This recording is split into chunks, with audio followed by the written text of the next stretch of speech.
ETF index mutual funds నేర్చుకుని stock మార్కెట్లో రాణించాలనుకుంటున్నారా? వెంటనే ఈ నెంబర్కి కాల్ చేయండి. నమస్తే అమ్మ. నమస్తే అమ్మ. ఇప్పుడు శ్రావణ మాసం వస్తుంది. నిజంగా అందరూ ఆడవాళ్ళందరూ ఎదురు చూసేది ఈ శ్రావణ మాసం. ఇందులో వరలక్ష్మి వ్రతం అంటే నిజంగా ప్రతి ఒక్కరూ ఆ తల్లి ఆ దీవెనలు ఉండాలి, అందరూ బాగుండాలని ఆ వ్రతాలు చేస్తారు. అసలు వరలక్ష్మి వ్రతం ఎలా చేయాలి అంటే, ఇంకొకటి ఏంటంటే ఎలాంటి తప్పులు చెయ్యకూడదు. అతి ముఖ్యమైనది, తప్పులు చేయకపోతే కరెక్ట్ ఆటోమేటిక్ వచ్చేస్తుంది. అసలు మనం వరలక్ష్మి వ్రతం శ్రావణ మాసం ఇది ప్రతి ఇంట్లో ఉన్నవాళ్ళు లేని వాళ్ళు అందరూ ఆనందంగా జరుపుకునే స్త్రీల పండగ. అవును కదా. సౌభాగ్యం గురించి కానీ, పిల్లల గురించి, సంపదల గురించి కదా. ప్రతిరోజు మనం అసలు ఎందుకు శుక్రవారం అంటేనే మనకు ఒక వైబ్రేషన్ వస్తుంది. ఆ రోజు మనం డబ్బులు ఇవ్వని ఎవరికి మంచిగా అలంకరించుకుంటాం. అమ్మో ఈరోజు శుక్రవారం, శుక్రుడికి అధిపతి కదా, శుక్రవారానికి అలా మనం ఎక్కువగా ఇంపార్టెంట్ ఇస్తాం. అలాంటప్పుడు వరలక్ష్మి వ్రతం ఎలా జరుపుకోవాలి అందరికీ తెలుసు. పువ్వులు, పండ్లు, పువ్వు అమ్మవారికి అందరు చాలా బాగా చేస్తారు. ఎవరిని తప్పు పట్టడానికి లేదు. కానీ తెలిసి తెలియకుండా కొన్ని తప్పులు జరుగుతుంటాయి.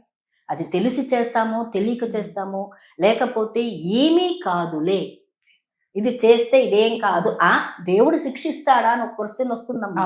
దేవుడు శిక్షించడు, కానీ నీ తప్పు తెలుసుకోవడానికి నీకు ఒక పరీక్ష పెడతాడు. తల్లి కూడా బిడ్డల్ని శిక్షించదు. ఎందుకు శిక్షిస్తుంది? వాడు మారాలని, వాడు మార్పు చెందాలి. అలాగే దేవుడు కూడా మనకి కష్టాలు ఇస్తున్నాడు. ఇది నేను వరలక్ష్మి వచ్చే కష్టాలు వచ్చాయంటే నువ్వేదో తప్పు చేసి ఉంటావు. కాబట్టి వరలక్ష్మి వ్రతం ఇప్పుడు ముందమ్మా చాలా మంది ఒక టైం అంటూ ఉండదు. నేను 10 గంటలకు చేసుకుంటాను, 11 గంటకి ఇది తాకితే తప్ప మడిగా ఉండాలా ఉండకూడదా అని ఒక నియమం అంటూ లేకుండా పోతుంది రాను రాను. ముందుకు ముందు ఒక పద్ధతి నియమం ఉండేది. వీళ్ళంతా తింటే తప్ప, తిని చేస్తే రుచి చూడొచ్చు కదా. ఇవి నేను చూసానమ్మా కళ్ళారా. దేవుడికి శబరి అంత రాముడికి శబరి అంత దానిగా నువ్వు, మనం శబరి అంత వాళ్ళంగా అంత భక్తి మనకు ఉందా నిజంగా? ప్రతి దానికి అనుమానమే పెనుబోతల్లో మన ప్రతి ఇదే వరలక్ష్మి ఒకటి డబ్బులు ఇస్తుందా లేదా అని చూస్తాం. ఇంగిలి అంటూ ముట్టు ఉండకూడదమ్మా, ఎట్టి పరిస్థితిలో ఉండకూడదు. ఆ దేవుడికి తెచ్చేసిన నైవేద్యాన్ని అసలు రుచి చూడకూడదు. ముందు దైవానికి సమర్పించాలి, అమ్మవారికి. ఇంకొకటి అంటూ ముట్టు పర్వాలేదు దేవుడిచ్చిందే అంటారు.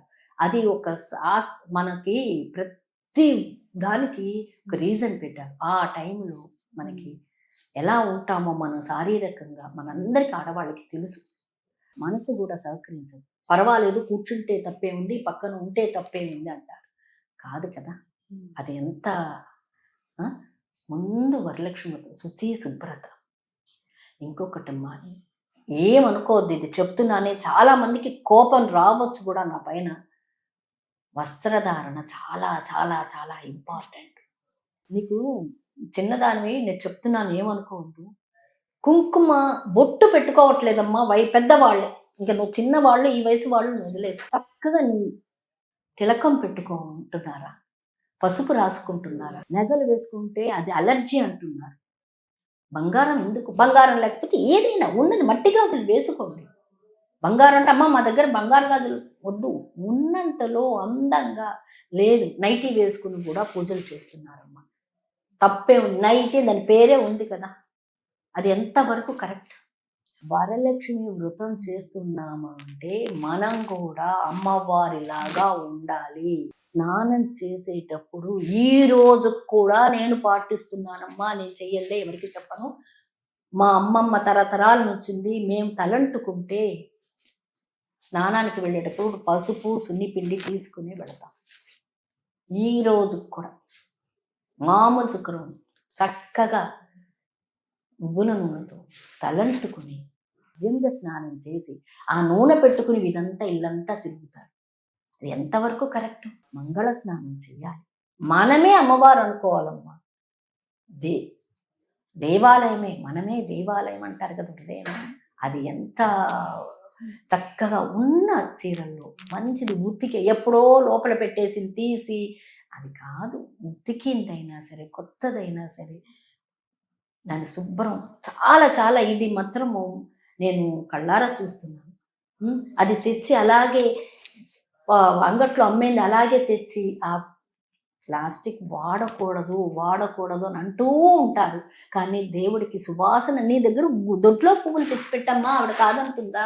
ఆ ప్లాస్టిక్ పూలతో అలంకరిస్తారు. వరలక్ష్మి వ్రతం అమ్మవారు నీ దగ్గర చారుమతి కథ వింటూ ఉంటాం కదా, అవి ఎంత చుట్టుపక్కల వాళ్ళని పిలిచి నీ దగ్గర ఎంత ఉందో డాంబికము ఆర్భాటానికి వెళ్ళవద్దు. నేను ఇంత పనులు ఇచ్చాను, నేను ఇంత పెట్టాను అమ్మవారికి, ఇంత చీర ఇచ్చాను, ఇది బంగారం కొన్నాను, ఇది కాదు. అప్పులు చేసి సుప్పులు చేసి ఇంట్లో వాళ్ళని బాధలు పెట్టి 12 నైవేద్యాలు పెడితేనే, 9 నైవేద్యాలు పెడితేనే పెట్టు. 9 పెట్టాలా? మీ ఇంటి ఆచారం. ఇంత చేసి ఇంత దాన్ని మరుసటి రోజు మిగిలిపోయి అలాగే పారేసి ఒకరికి ఇవ్వడానికి కూడా మనం అది కూడా చేయకూడదు. ఎంత కావాలి, మన ఇంట్లో ఎంత ఉందో ఇవ్వాలి. అదే లక్ష్మి. నువ్వు పొందిగ్గా చక్కగా చేసేదే లక్ష్మి. నువ్వు దుబారాగా చేసేది లక్ష్మి కాదు. చాలా చాలా ఇంపార్టెంట్. మన డ్రెస్ సెన్స్ చాలా ఇంపార్టెంట్. చక్కగా చేతి నిండా గాజులు వేసుకోండి, చక్కగా బొట్టు పెట్టుకోండి, కళ్ళకి కాటుక, తలకి పువ్వు, ఇవన్నీ లక్ష్మి.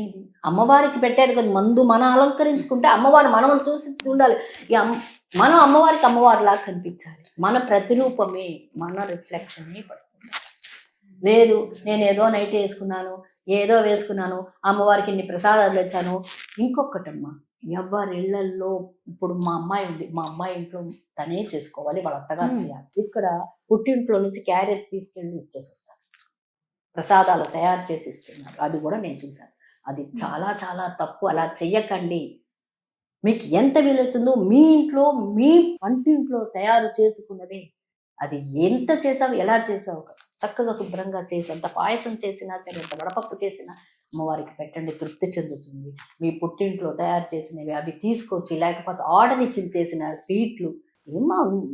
అమ్మవారు ఇది సంపద ఇచ్చే తల్లికి నువ్వు ఆ షాపుల్లోనూ ఇళ్లల్లోనూ తెచ్చిన స్వీట్లు పెట్టవచ్చా? ఒక్కసారి ఆలోచించండి అమ్మ.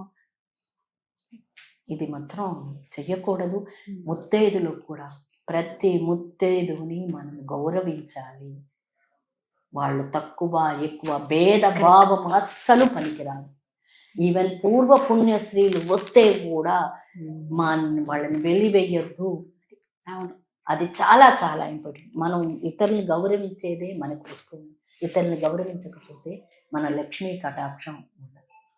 వాళ్ళకి ఎందుకు పెడతామంటే వద్దు, అలా చేయకండి. అందరిని ఆదరించండి, అందరిని సంతోషపెట్టండి, సంతోషంగా ఉండాలి. మెయిన్ మన ఇంట్లో మన కోడల్ని, మన వాళ్ళని బయటకు వచ్చే వాళ్ళకి చూపించడం కాదు, మనం సంతోషంగా నవ్వుతూ ఎంత చేసాం కాదు, ఎలా చేస్తామనేది ముఖ్యం. చక్కగా చెప్పారమ్మా, ధన్యవాదాలు.